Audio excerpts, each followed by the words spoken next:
A walrus moved into the village today. Hot. I just been fishing, seeing some pals. All Rob does is fish. Fish and see his pals. I'm the one getting the job, tending the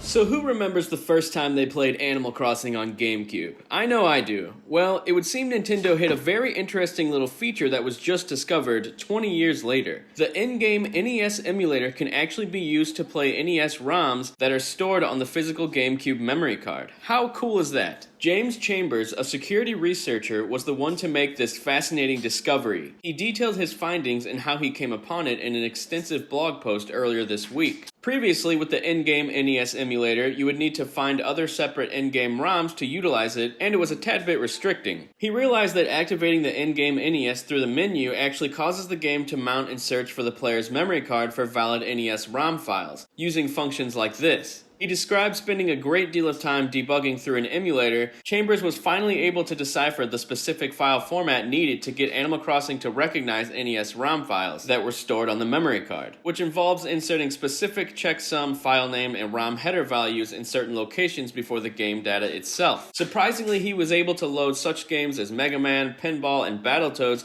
onto the GameCube through the in-game emulator, as well as the homebrew test ROM. To think this is finally happening 2 decades after Animal Crossing first released, that's pretty crazy. This is very impressive, and I'm sure retro gamers who still play their GameCube will probably check this out. Can you imagine if this method of loading additional NES files onto Animal Crossing through the memory card had been public back then? The GameCube itself would have pretty much been an NES Classic Edition. For those who want to attempt this now, worry not. Chambers was kind enough to provide the code that lets you generate your own Animal Crossing friendly NES ROM files. You can also test out the files yourself using a virtual memory card loaded onto the Dolphin emulator or on an actual GameCube using a special memory card hardware. I'll link that down in the description below. What do you fans think about this discovery? Will you try it out instead of using an NES or SNES Mini? Having been a huge fan of Animal Crossing from then until now, this makes me want to turn my own GameCube back on and try this out. It was a shame we had to wait so long to find out this was possible, but as the saying goes, better late than never. Kudos to Chambers for doing all the legwork, not only to find this, but to share it with the public. If he hadn't, we may not have ever found out about this.